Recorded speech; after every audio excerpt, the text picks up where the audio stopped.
everyone to our first NANN Connections of 2022. My name is Kelly Thompson, and I'm a neonatal nurse practitioner at Community Hospital in Munster, Indiana.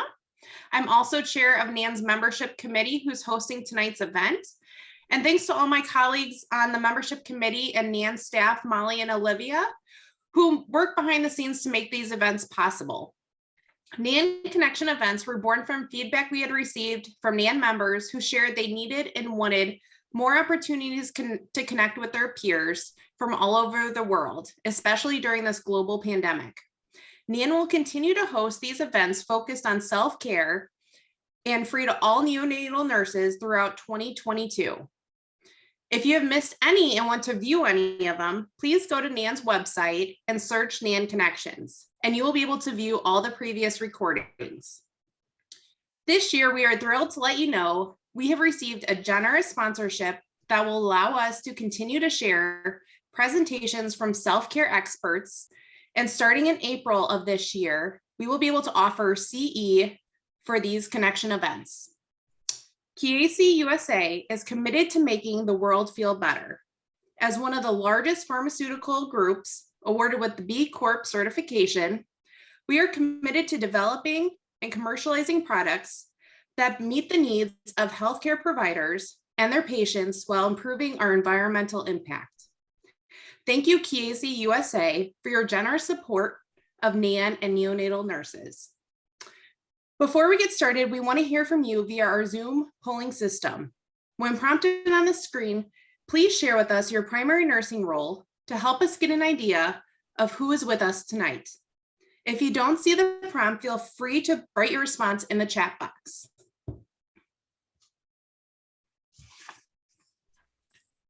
Sorry, the polls aren't working right now. I'm sorry.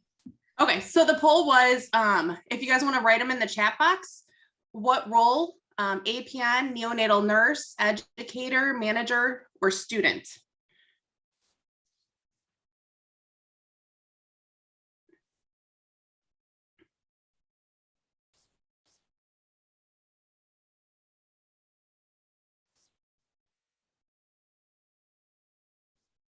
It looks like we got a good variety of people.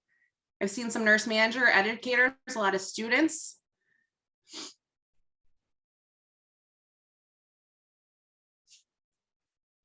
And then some nurse practitioners, APNs. Okay. So the next question I'm going to have you guys answer again through the chat box is, what is your primary work setting? Let us know which level or institution you currently work in. Are you a level 1, 2, 3, or 4? And obviously, if you're a student and you can volunteer in the NICU, you can put that information too.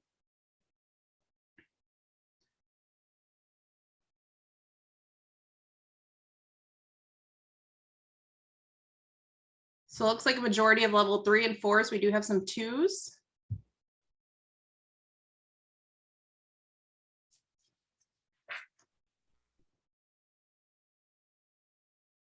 Okay.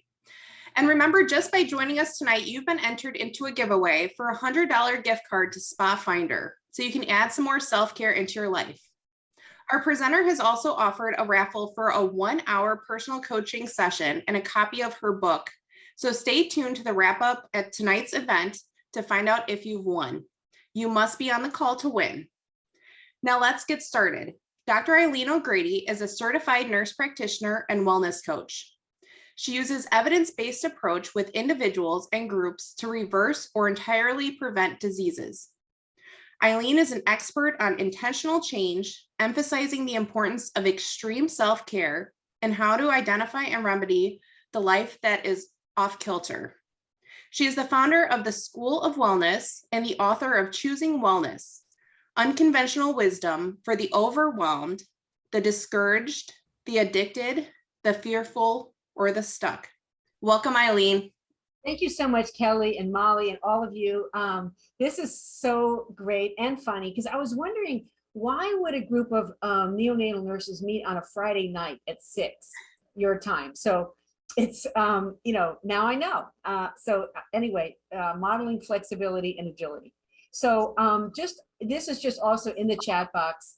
just to kind of find out, I always want to know who my audience is, you know, are you doing better than expected? Getting on your own nerves? Like just put 1, 2, 3, or 4, barely hanging on. Like I always want to know how people are. If you could just pop that in the chat. And is my sound okay? Kelly, can you hear me all right? Yep, sounds great. Okay, lots of ones. Doing better than expected. A few people just gritting their teeth and getting by. That's good. Good to know. Don't see any 4s yet. That's good. And that's perfectly fine if you're a 4. So just in terms of what the trip today, it's just going to be about a half hour maybe. And I want to just validate what you might be experiencing and then bring some resiliency tools to you and recognize that resiliency is not all on you and your neck and your responsibility. And I'll explain why. Okay, so we are in this VUCA world that the business world uses. Like we need to understand what habitat we are in. And we're in, I think, 700th day of this pandemic or whatever we're calling it now. And it's been volatile, uncertain, complex, and ambiguous. And when we're in this space, best practices don't work. They actually will break if we do them. And some of you might have noticed that the things that used to work no longer work, etc. So, you know, this information that we have, this is what's causing this environment to be very kind of unstable.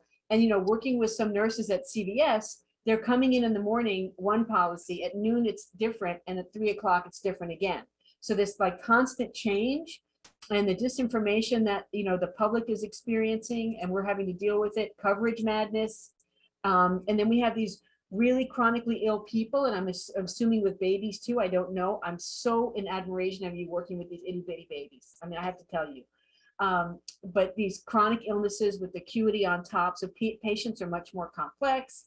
And then we have the behavioral comorbidities, which I know you're all seeing. I call them the 3Ds: demented, damn difficult, depressed, delusional, and demanding, and all the other things that are just, people are just harder.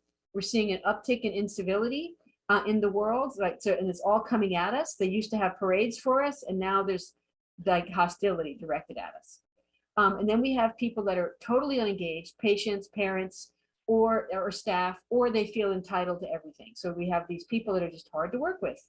No one I know of in healthcare is being, you know, is saying we're going to give you more resources. We're all being told in every industry to do more with less. I'm working with the librarians and the lawyers, and next week I'm speaking to the cafeteria workers. And so we all have it hard. Like this is like been very difficult. And before this pandemic, we were in this clinician burnout epidemic. There was a big report out of the National Academy of Medicine really pointing a light on we're in trouble with these clinicians and the suicide rates, depression, stress-related illnesses, and then the pandemic hit. So you can just imagine the health of the health workforce is a huge concern. So the good news is there's a spotlight on it. People are paying attention. The bad news is we don't really know what works other than to fix these terrible systems that we're often working in. And then we're often stuck working in the medical model. Like as nurses, we learn whole person, whole family care, and we get out into practice and we're working in these little tiny narrow windows. And we're not able to look at the whole person, the food desert they're going home to, the unsafe home. And that is just draining on us when we know more needs to be done. And then the pandemic hit. So that was like, this was the baseline, and then things just, you know, sort of unraveled. So just to really validate you, this is not going to be a downer, this talk. I'm going to talk about how Ain't It Awful, right, for a few slides, and then we'll get to the positive part. But I always like to bring in Florence because, you know, she was in the same situation during the, you know, this extreme poverty in inner city London, and just how doing these really basic things for people, hygiene, nutrition, hydration, made a huge difference in their lives. And we're sort of back to that where people have been neglecting their basic human needs in this, and particularly people working in healthcare. So I like to bring up this little parable about the giving tree, the Shel Silverstein story, where he talks about this little tree and it gives the little boy apples. And as the boy grows up, he gets branches and builds a fort. And then as he becomes an old man, he cuts the tree down and hauls it off and makes it a canoe and kind of sails away and leaves nothing but the stump. And so the purpose of tonight is to make sure that you're not left as a stump, that we just can't give and give and give and not get anything back in and expect to be effective in the world. So I really like the work of Joseph Campbell, who talks about these archetypes that are all over the planet. He studied, people in every civilization, every society has these 13 different types of people, and you might recognize yourself or people you work with. Those of us that are drawn to go into nursing have this idea that we just care for people. It just comes automatically. We may have had that role in our family. It comes easy and natural to us, and we're bewildered when other people don't have it. So if you find yourself that you just protect people when you're out in public, if you see someone struggling, you go to help without even thinking, you're generous, you're compassionate, and you really live to nourish other people. That's just how we're made. And you look around in the world, and not everyone is made that way. And then it can get like all of these have a dark side to them, right? Where you can start to put other people before your own needs. And it can start to harm yourself by giving and giving. And you can start to feel resentful or doing it in a way where you don't feel appreciated. And most people that have this archetype, the dark side is we are allergic to asking for help. It's really, really Herculean for us to ask for help. And then when it gets really dark, it looks like enabling and controlling and guilt tripping and martyrdom. So I found this really helpful to know that I am made from this, and you may not be, but you know people that are if you're in nursing. And that we have to be really careful of the dark side, to focus on the really the positive parts of this. And there is a dark side, and we have to be mindful of it. So I want to just, again, this is the dark part. It's going to turn more positive, but we have to just get really clear. I don't like the word burnout because it kind of seems very blamey, and that there is actually a permanent, right? Like it's an aeronautical term, and I don't like it. So I like over deployment because it's actually very specific about what is actually happening. And it's these 3 signs where you're exhausted, even after rest or vacation, you're just exhausted, that weariness. You're cynical and you're disengaged from your job, which means, like, to me, this is the most tragic of all, where you have disengaged to protect yourself. So it's important to know that disengagement is protective. And then you just feel ineffective. No matter what you do, it doesn't make a difference. So this state is very, very bad for us in many ways. And here's how this happens. So anybody working in healthcare deals with moral dilemmas. They just come up all the time, sure, with these itty bitty babies, 2 bad options, right? None of them are good. And we struggle all the time with people that work in making candy wrappers just don't have these issues in their life, right? This is just part of our work. And then it can go into moral distress, where we know the right thing to do, and there's 1,000 things that gets in the way of doing it. Lots of constraints that get in the way, that you know what would really help this person and you're not able to do it. And then we have moral residue. And this happened with some nurses I was working with up in New York City. And they had, they went into OBGYN, these nurses, and they were, because it's a happy time. And then this mother died in childbirth unexpectedly. And they had a really hard time with it. And then 2 weeks later, another mother died. So they had this residue from the first mother, and they hadn't processed it fully. And then they have an outsized reaction to the next one. So it sort of hangs around. It's sort of the PTSD story. And then we can go into moral injury, where you can have one egregious thing happen, or just over time, your values are no longer aligned with the institution. And then we go into burnout. So it doesn't just happen. It doesn't just appear out of nowhere. There's kind of this continuum along the way that happens. And so there's some urgency around this, because when we're in this state, the errors go up, substance abuse, depression, anxiety, high turnover, we're seeing all this. People just want out, and we've got to work on this. This is very bad for all of us to be in this state. And by the way, I want to take questions, so you can put them in the chat. We'll get them at the end, etc.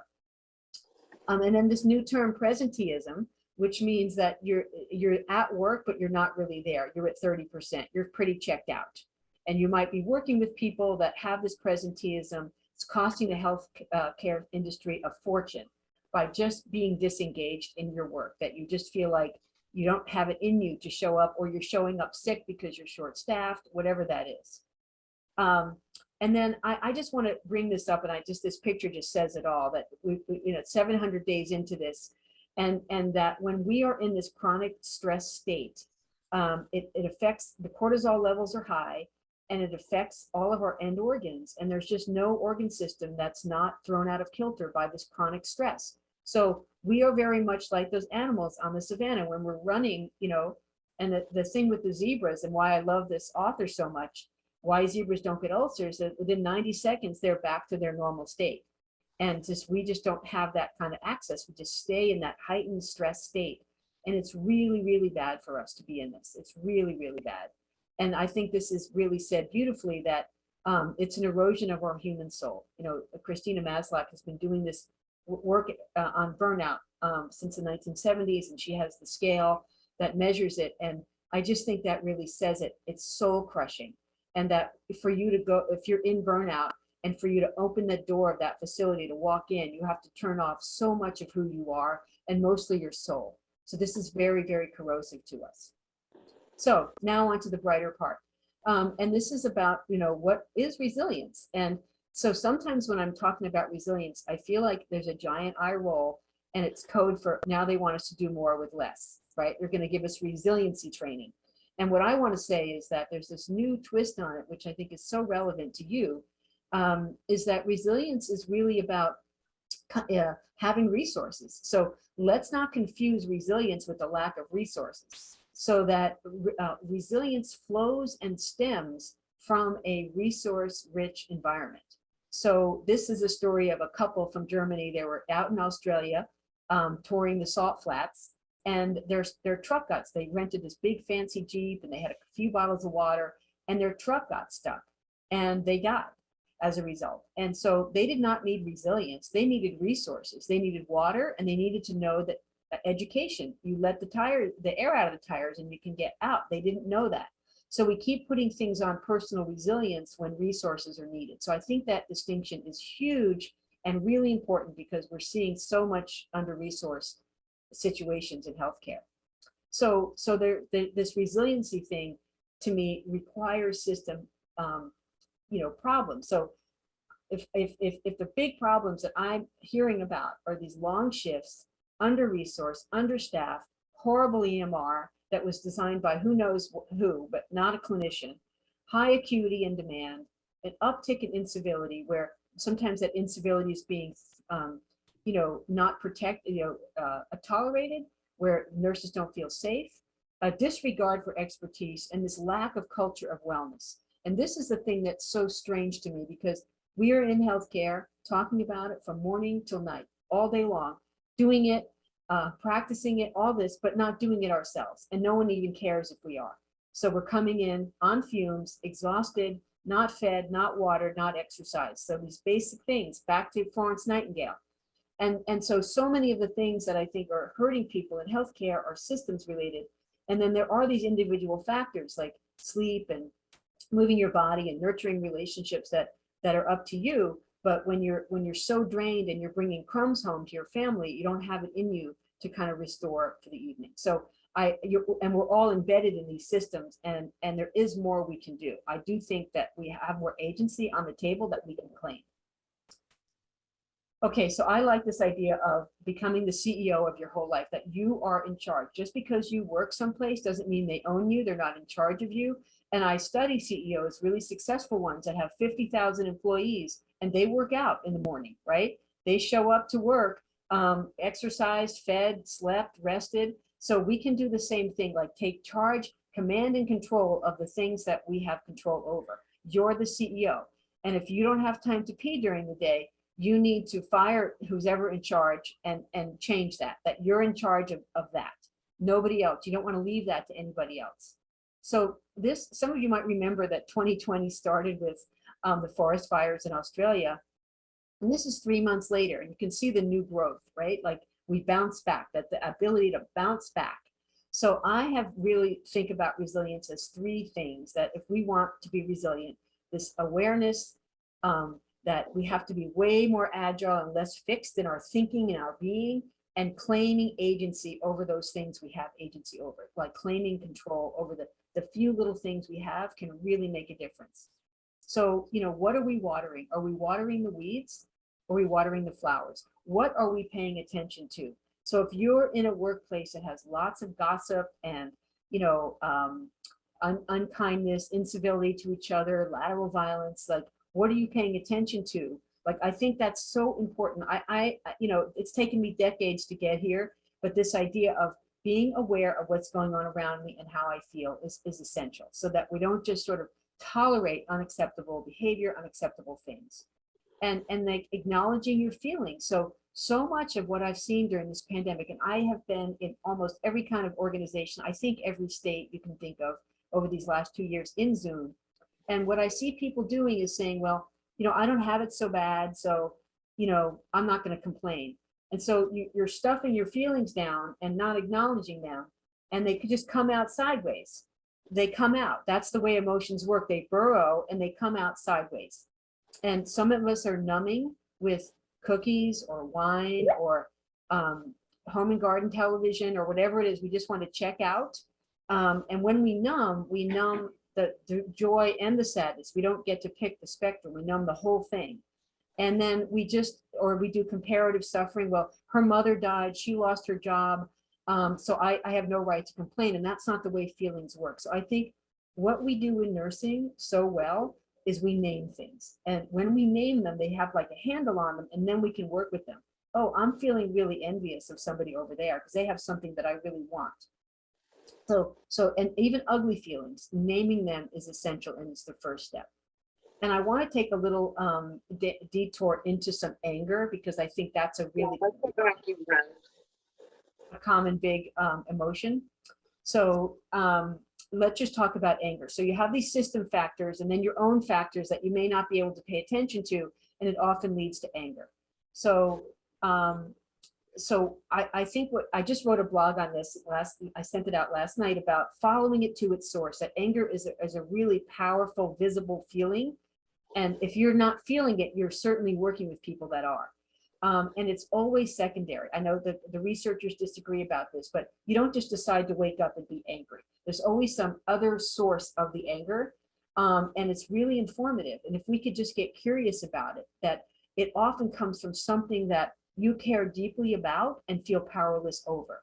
And in the most poetic way, that anger is the purest form of care. That it's something that you hold in high regard, that you care about, that you're wanting to protect, that you belong to, that some ideal that you have is being harmed. So that is such a beautiful way to think about anger being illuminating. What is it pointing to that you care about or the other person cares about? You know, I'm seeing these explosive encounters out in public. I was in a tile store and I saw this customer and this cashier just almost come to violence. I mean, it was just 0 to 100 in 60 seconds. And you could just see there was this tender vulnerability in there, and they were both screaming at each other about feeling disrespected, right? And it really had nothing to do with each other, but they were discharging their pain onto each other in this way. So I think, like, when we see, you know, parents that are angry that they can't bring visitors or whatever it is they're reacting to, that we could be much more skillful in interacting with it, that we can meet it never with anger. Like, meeting anger with anger never helps. It's like, because it's a secondary, there's something else that's going on that's deeper within that person. And if we can help identify what that is and acknowledge it, it's like magic. And it really, it's the way of us being therapeutic with everybody. Now, I'm not saying this is an invitation to tolerate a whole bunch of BS and abuse from people, but it's just being much more skillful in working with people that are having these really big emotions, which we're seeing everywhere. And then there's this constructive anger, where you're able to take wise action. It's very focused, and it stems from a place of, I want to reduce suffering in myself or other people. And then we have that destructive anger, which I saw in the tile store the other day, where there's this tear down, trying to control others, disregarding other people's well-being. So I just wanted to do a little detour because I think this is important and a big emotion, and kind of beautifully said. So this is really the positive psychology part, and this is like the anti-DSM and ICD. This is, instead of all the ways, I think that, you know, 71,000 ICD codes, all the ways we break down, this asks the question, what are people doing that are really flourishing in life and living a great life? And they found these 5 dimensions that have nothing to do with someone's circumstance, if their parents divorced, if they were bullied as kids. It has nothing to do with circumstances. That we all see these people that come into the hospital and they're just filled with life and spark, and they just focus on the things that are working well. And it's really feeling positive emotion in a 3-to-1. So it's PERMA, feeling positive emotions in your body. They're not happy thoughts, but positive emotions deep inside those connection human feelings in a 3-to-1 ratio. So if you're flooded with negative emotions, you might have some editing to do. And then we have engagement and flow. So this is when you are totally engaged in an activity. We don't know why this works, but it's a way of filling up your cup so that when the slings and arrows come, you have some resilience on board. It usually is something that it requires creativity, that your family will notice you get irritable if you don't do it for a while. Who's got, Molly, let me ask you, do you have a flow activity that if you don't do for a while, that things go south? Anything you can identify? Yeah, I need like an hour of downtime at night, like watching a show. And I hate to admit it, but I do, just something that is kind of numbing, but Yeah. it helps me just reset and get rid of the day. And if that doesn't happen, Molly, what happens? I feel like my energy level is low, or I mean, I need that time just to kind of Yeah. reset. Yeah, Yeah. and that's beautiful. And that's a great example. So just own it, like whatever it is. Some people like to go out and garden for 8 hours on the weekend. Have at it. Whatever your thing is, just own it. And that's what you need. And you don't want to be negotiating with anybody about your flow. And then I'll just mention one more, which is relationships with other people, because relationships really matter. They actually determine the quality of our life, I think. And so if we could have the 8 billion people on the planet, we're not going to have great relationships with everybody, but we are the sum of the 5 people we spend the most time with. So are our relationships generally positive in a 3-to-1 ratio? Like think of it like that. And that the people that you are interacting with the most, are they positive and nourishing, or do you have some editing to do, which many of us often do? So that's the 3 big important parts that I wanted to mention about. You could pick one and work on it. Like, I'm flooded with too much negative emotion. What could I do to decrease that? What am I surrounding myself with? What am I paying attention to? And so this is one of the agility skills that I think is magic. It's a practice. It's about when we start to get worried about the future, we don't know what's right around the corner. We start to fill in the blank. We tell a story. And so I've been working on this for years, just getting friendly with the future. I don't know what's going to happen, but I'm curious about it, instead of it's going to be awful, the sky is falling. So that's what anxiety is. We're going into the future and telling a story, making up a story. So this idea, when I find myself doing that, oh yeah, right now everything's fine and no one knows what's going to happen, and no one can know. And this is a moment-to-moment practice that has really, really helped me, and I'm still at it. It's a super master skill. And so if we want to be agile, we don't want to be fixed. That's what makes us, like, the difference between growing wise and growing old is when people don't have an agile mind. They have a very fixed mindset. So when we're in a negative state, like the animals on the savannah, our concentration totally narrows. Like, we are not able to think broadly and problem solve creatively. And when we're in a positive state, we just have more cognitive ability. And any kind of mental illness is really about looping, whether it's anxious, we're in the future, depressed, we're in the past, any kind of OCD, we're going round and around, we're regurgitating, having that just thought going, looping, addictions, whatever it is. I think that all stems from looping and recognizing when you're looping and interrupt the loop. So when I'm laying in bed and I'm thinking about the thing I wish I had said to that guy, whatever that is, that's me saying, oh no, I'm sleeping now. I'm only allowed to think about the ocean waves. Like, I have trained myself at bedtime. I'm not allowed to worry about my sister or whatever it is. I may get up and put it on my calendar. Friday from 2 to 3, worry about sister. So she is on the calendar and not up in my head running around when I'm trying to go to sleep. So we're the only species that can control our mind and our thoughts. So that's a huge gift. And if you are somebody that really feels self-pity, you want to really watch that. And even if you have something terrible going on in your life, you want to find a way out quickly, because victims really are corrosive to themselves because they're not empowered to take positive action, and they're corrosive to everyone around them. So we all have been around victims that don't take responsibility, and over time. So it's fine to drop down there for a few hours, but find that cul-de-sac out quickly.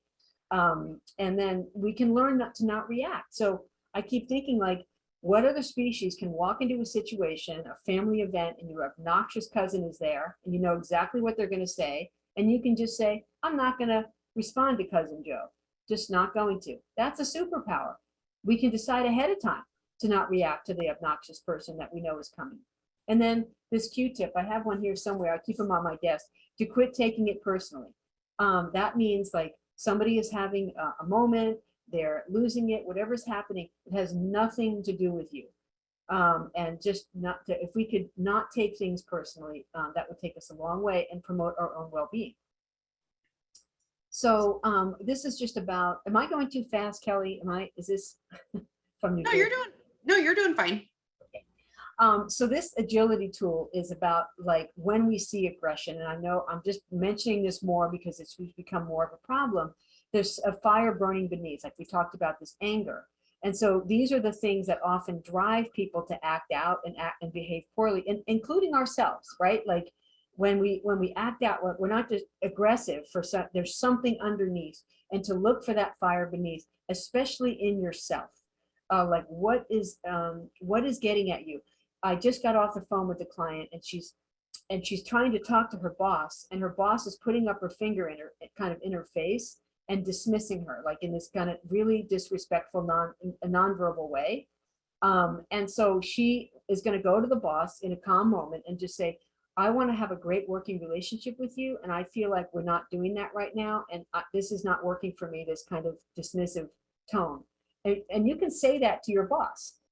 So she was trying to get underneath the, what's going on. And when we name things, that takes all their power away. Like, this person may not even be aware of how they're coming across. So we don't have to sort of tolerate a lot of things when we're wise and thoughtful about how to approach it. Okay, and the last A is agency. And this is, one of the things that I think in healthcare that we're really struggling with, that we have a lot of agency taken away, a lot of autonomy is taken away. And so we want to make independent choices whenever we can.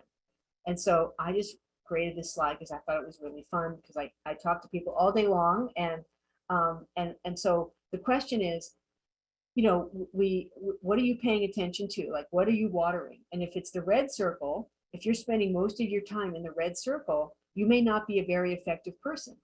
And we sharpen up and pay attention to what's in the green circle, the things that, we actually have agency over, that can be incredibly empowering for us.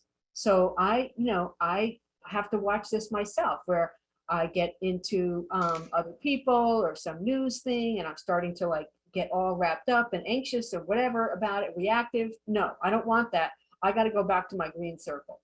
So I thought this was kind of a fun, clear way of thinking about how are we spending our mental energy, and what are we paying attention to? And so I know nurses have a really hard time with no, and I'm recommending that everybody on this call, when they say yes, it's a hell yes, and you want to say no 3 to 1, so that you're saying no a lot. So for every yes, you want to say 3 no's. So that way, when you say yes, you're all in, both feet, and excited to be there. And so so your boss asked you to do something, and you want to be on this committee. I'd love to, but here are the 6 other things I'm doing. Which ones are going to go? So it starts as a negotiation. And oftentimes it's like something, well, it won't be for another 6 months. And then you say yes, because it's not immediate. And then you get really angry. Everyone on this call knows this. You get really angry at yourself as the time approaches, and you're really mad that you said yes to this, right? The PTA, whatever it is. And then you have to ask yourself, when the invitation comes in, what does this really cost me, like your future self? And how does this fit into my best future self? So I have everybody write a paragraph. If your life went amazingly well, a year from now, 3 years from now, I wrote my obit, I'm 100, and I'm asleep on a plastic sheet so I don't leave a mess, and I die in my sleep, and my 70-year-old kids are there. So I've kind of mapped all that out about what I want in my life, and it helps me say no. I mean, it's fiction writing, but it helps me say no to things about what do I want to be doing with my time in my life. So this idea of serving up the no and thinking of it as a sandwich, that it's a lot easier to serve up your no when you have a good yes, a really clear yes, which is, I'm getting my doctorate right now, or I'm working on this quality committee, so I can't serve on that search committee. You tuck your no in, but you top it off with, I'm so grateful you asked, I'm honored, maybe in the future, maybe I can help you find somebody. So you put a nice little bow on it, so nobody's coming back and punching holes and trying to beg you to do something you don't want to do. Eileen, real quick, before we go on, we have someone asking if you could explain the Q-tip analogy. So what does the Q-tip represent? It meant, I have one right here. Okay, it represents, it means quit taking it personally. So somebody gives you the side eye, and you take it personally. Your boss didn't like the work that you did or the project that you did.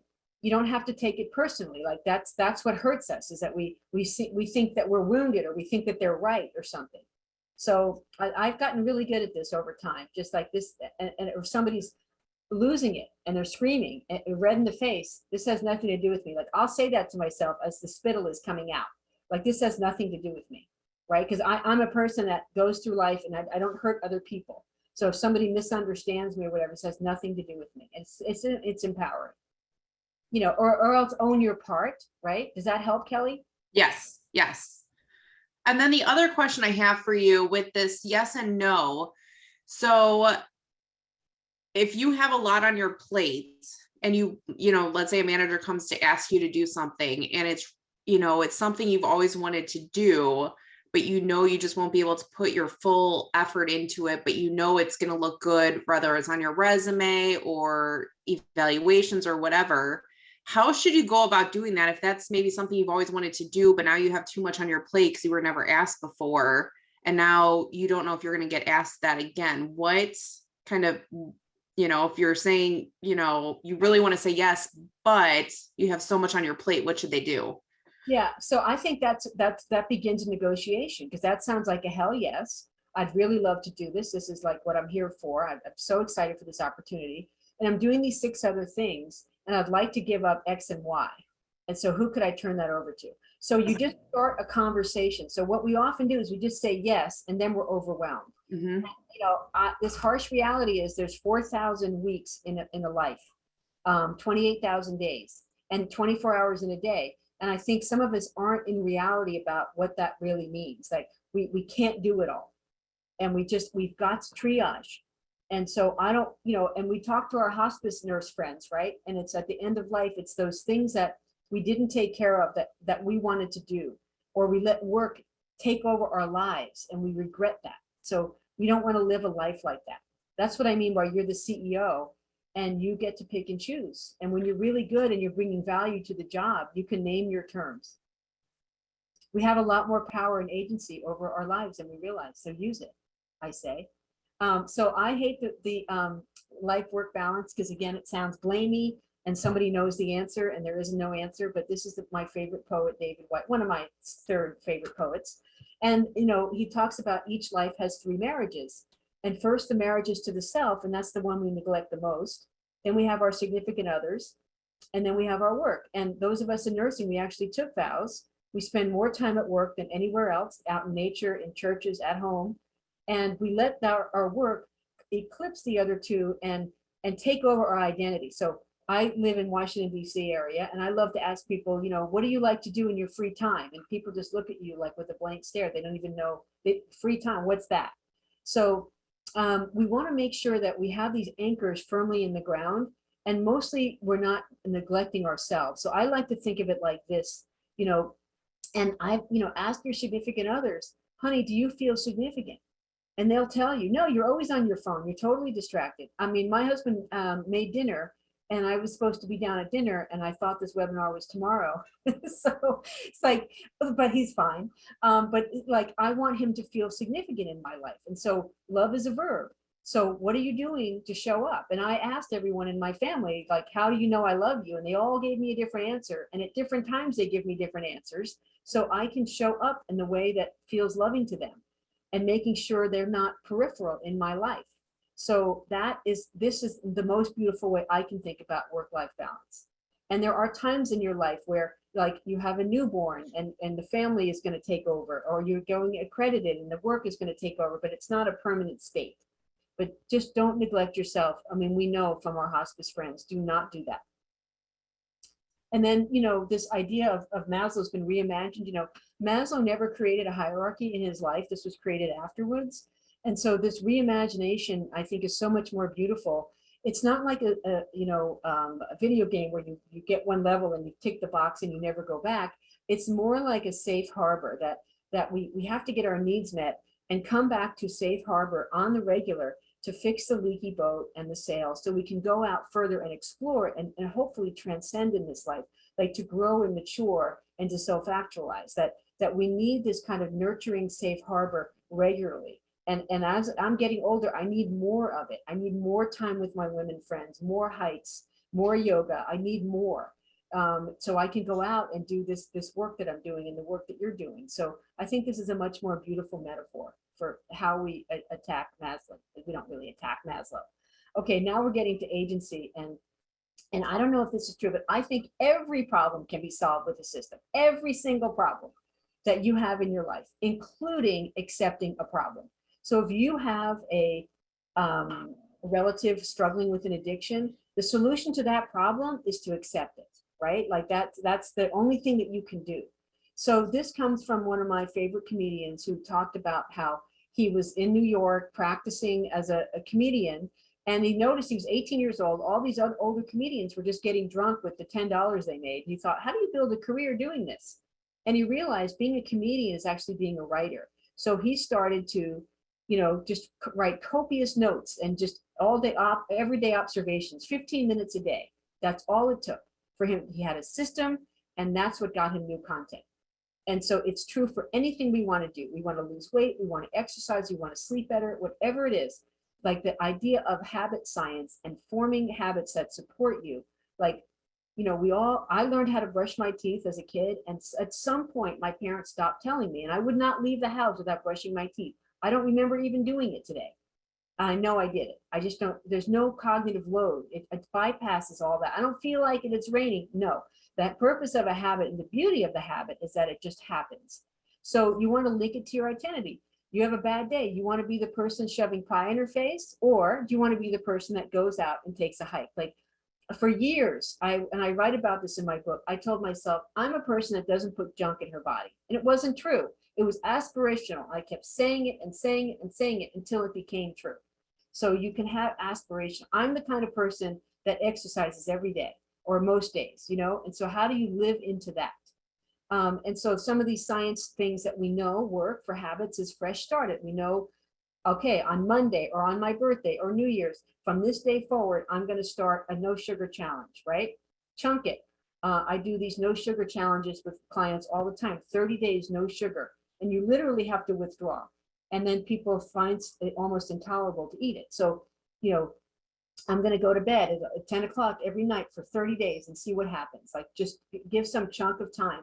And then you want to stack your habits on top of one you already have. So if you want to start a meditation practice, while your coffee is brewing for 10 minutes, you sit and meditate. So you hook them to things that already exist.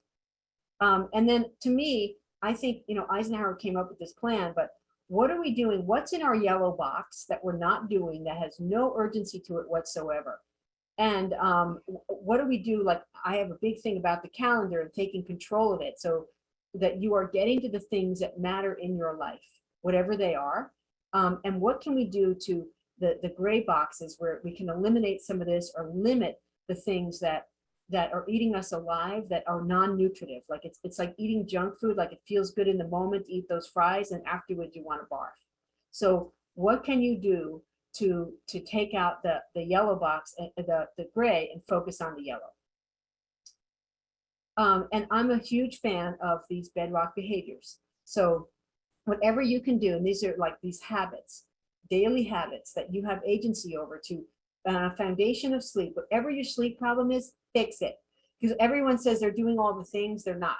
So fix the sleep, eat real food, meditate, like find a moment of silence so that you can access your inner wisdom. If you're going 100 miles an hour every day, all day, there's no wisdom in it. So you need to really tap into your inner knowing and get quiet. So you can address the things that you might not be paying attention to. Move your body, plan fun, make sure your friends and family are nourishing to you.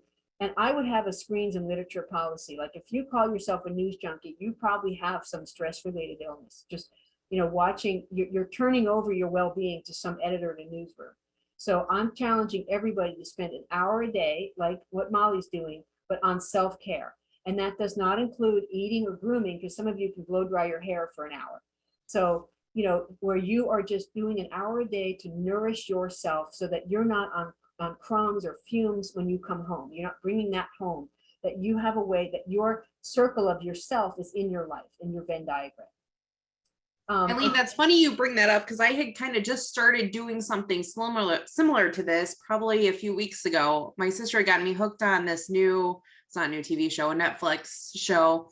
And I started watching it, and it's like 30 minutes each episode and stuff. And we were talking about it, and she's just like, you should just walk on the treadmill. Because I was telling her I was kind of falling off my workout track. She's like, just walk on the treadmill and watch that show for 30 minutes.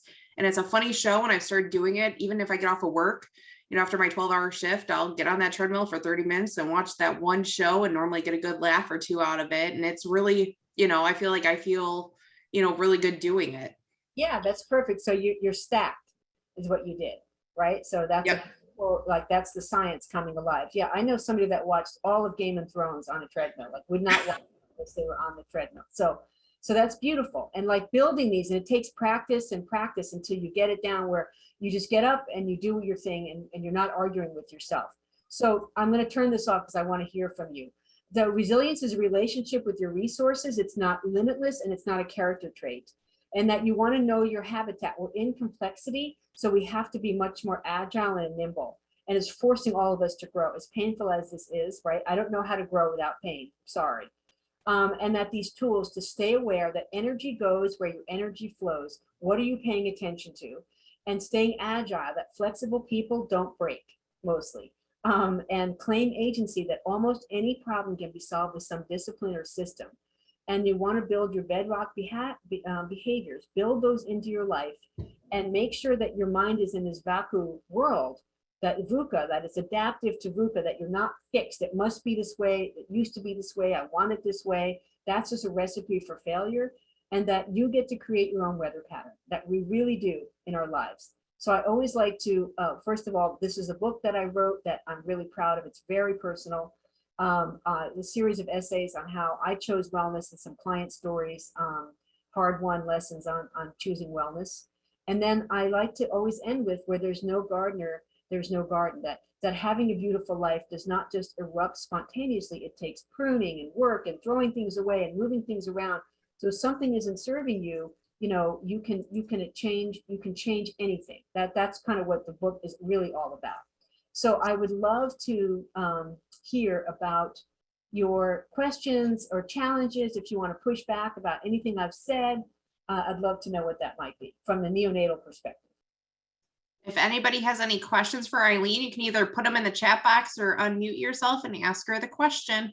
Okay, love that Maria's on the treadmill right now. You go, girl. And we have Jody on a stationary bike too now. Really fantastic. So questions, comments, pushbacks.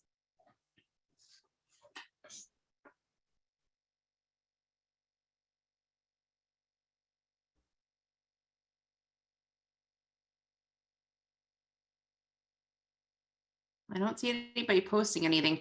However, I will say I love your Q-tip idea. That is so smart, because there's so many times we take stuff so personal at the bedside, especially in the NICU. I feel like with parents saying stuff to us, we take it so personal. You could be the nicest nurse and you have a parent come up to you and they fire you from their baby and stuff. And a lot of nurses take that personal. So that is such a great idea to tell nurses. And I'm going to be going to my unit tomorrow and passing out Q-tips because that is just awesome. Yeah. And little plastic sandwiches too for the no, like yes. That's what somebody else was doing, just yes. as a visual reminder, like we have to just start saying no more and sort of push back even against these systems. Mm-hmm. And if this, pandemic hasn't proved 1,000 different things we've learned, but we need to have more of you in the C-suite of these systems, right? Mhm. More nurses making executive decisions for sure. Yeah. And I also feel like how you said going to bed, like when you're thinking about stuff and instead of thinking about it, put it to the side, schedule a time. Because there's so many times I'll come home from work and, we might have lost a baby or had something bad happen at work. And that's all you think about going to bed. And I could be having to get up in 10 hours to go right back to that same spot. Yes. So, if I continue to think about that all night, I'm not going to get good sleep and I'm not going to be productive tomorrow. So I love that idea. It's like, okay, I'm not going to think about this tonight. I'm going to schedule a time where I have the time to sit down, process this, think about it. Right. That's great. Yeah, it's a superpower that Yeah. I think we're the only species that can do that, Okay, so it looks like we do have a comment. I think one of the main challenges in my life is remaining in the present moment. I'm either thinking about what I did wrong in the past or how it might happen again. Meditation and positive self-talk has really helped me break the what if mindset I have always had. Yeah. So I'm convinced that we're going to look back on this pandemic like 50 years from now and say, can you believe those people weren't meditating regularly? Like, what were they thinking? Like literally, like the brain is so plastic that like when they put long-term meditators, Buddhist monks in MRI machines, they don't have a startle reflex. Like they try to scare them and they're so calm, like they've trained their mind to not react. Like who on this call doesn't want to sign up for being less reactive? Like Right. that, like sign me up. Like I want that. And the thing that's made it so great, I mean, it's hard for those of us that are really active and busy, but just to these apps there's so many of them, and there's so many things on YouTube for free, guided meditations, whatever you can do to quiet the monkey mind, the little gerbil wheel going and going, because that's not a wise place. Yeah, so somebody's Janine is saying she wants to be less reactive and not take things personally. I like to think of us all having like a growth edge that we're working on, and so like I'm working on not judging people that are really incompetent. So when I'm out in the world and I see someone doing their job really badly, I want to just not react to that. Like just let everybody do their thing and not get upset, because it causes suffering in me. So what, everybody on this call, like what's your growth edge? Like Janine wants to be less reactive. And doesn't want to take things personally. So you have to just start practicing that. Oh yeah, I'm not taking this personally. It's nothing to do with me. This person is discharging whatever they're dealing with onto me. Their child is in distress. They're worried. They're scared, and this is part of my job. And then it looks like Brittany is excited or is very happy to be able to say no, which, I feel like as nurses, we don't say no enough. So, kind of getting that reinforcement from tonight's presentation that yes, you should be saying no more often than that yes. And then Susan wrote, Eileen, great presentation. Thank you for all you're doing for nurses and nursing. I find that many times nurses are the worst at sabotaging their friends or colleagues who are attempting to move towards wellness. Can you talk a little about that? Yeah, so I think that we could all do a much better job of having some team norms, about what we're going to do about instability on this team, or when agreements are broken, or when our protocols aren't followed, like just have everything outward. I think it's helpful in the break room to have a chart of everybody's name, and then their deal breaker, like what's going to be the thing that's going to make them leave this job, like having to work nights or moving to a new site. What are my pet peeves? What's work I love and what's work I hate, right? Like we should all know that about everybody if we want to work together. So I think more candor and transparency is really helpful. And then I'm an independent agent. If somebody doesn't like the fact that I'm drinking 2 liters of water a day and working out and counting my steps, where's my Q-tip? Like has no, I don't care. And maybe it's because I'm from New Jersey, and I'm a little bit more aggressive, but I just don't care. And any woman of a certain age or man on this call, you just stop caring what other people think. And that's, to me, a growth edge, is that I'm going to move from a place of my values, which I think are, generosity and compassion, and not from, I heard this new term, pretzelizing myself, contorting myself to get you to like me. Like that is an absolute rejection of me. And I don't operate from that anymore. And we can all decide okay, a people pleasing is not like shoe size. It's not a fixed trait. I'm going to stop doing that and operate from my values. And that often requires disappointing and pissing off other people on the regular. And that's okay, you know? That's okay. If you're pursuing health and somebody doesn't like it, it's okay to disappoint them. And just get your Q-tip out. Thank you so much, Eileen. I think this presentation was amazing. I feel like we all needed this talk today with everything going on in the healthcare field, in the NICUs, everything. So thank you so much, especially with the little bit of confusion we had. You know, we appreciate you so much being able to sign on tonight. Yeah, so Kelly, one more thing, we were modeling agility, so that's important. And I would just like to hear from people before we go. So I'm challenging everybody to an hour a day. But one thing you heard tonight, you want to make sure you remember. You can put it in the chat or say it out loud.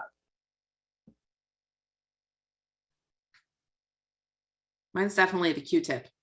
Okay. Q-tip. Looks like a Q-tips in the chat. I don't have any hell yeses. Okay.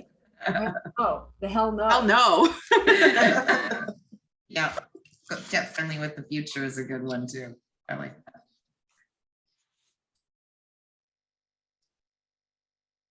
Good. Okay, so there's been some stickiness, some Velcro on this. I'm so glad it's sticky. Okay, so before we go, we want to let you know that we'll be following up with a quick survey to get your insights on tonight's events, as well as to find out other topics you'd like us to consider for future events. Please take a moment to answer that survey and we'll send it up in a follow-up email so we can plan the most meaningful events for you guys. I'm excited to share the next date and time for the next NANN Connection, scheduled for Thursday, April 14th from 6 to 7 Central Standard Time, the same time as today's event. During the session, we'll be discussing dealing with ethical issues in the NICU. Look for more details to come in various NANN communications. And remember, these events are not just for NANN members, but for our entire neonatal nursing community. And please encourage peers to attend and connect with us in the future. Okay, we're going to announce the winner. So I hope everybody it stayed on. So the winner of the coaching session with Eileen O'Grady is Kim Robinson. Are you on, Kim Robinson?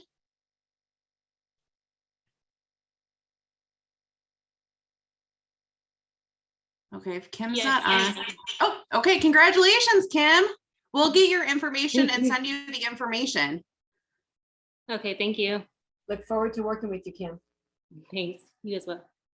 Okay, the next winner for the $100 Spa Finder gift card is Audrey Pramatis. Audrey Pramatis, are you still on the call?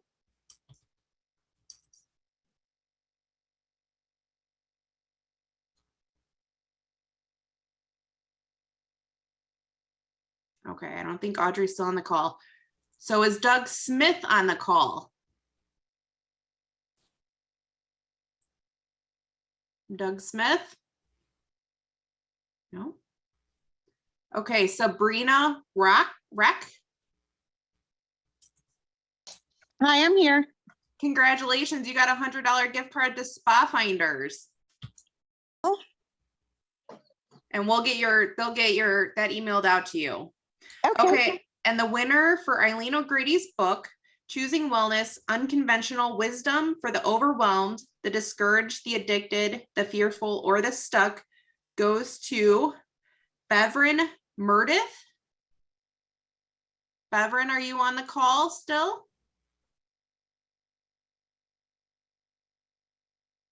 We'll give it a little second. Let's see anybody responding in the chat. Okay, Jenny Dodd. Yep, I'm still on the call. Okay, congratulations. You won the book from Eileen. Thank you. And I'll mail you a signed copy. Great. Thank you so much. Thank you. Okay, thank you everyone for joining us tonight and taking the time out of your busy schedule. And thanks to KAC USA for their support and NANN Connections. We hope to see you all again in April. In the meantime, make sure you keep self-care on your priority list and make sure you get that hour of day to yourself, like we talked about tonight, whatever you need to do in that hour. We'll see you guys soon. Bye.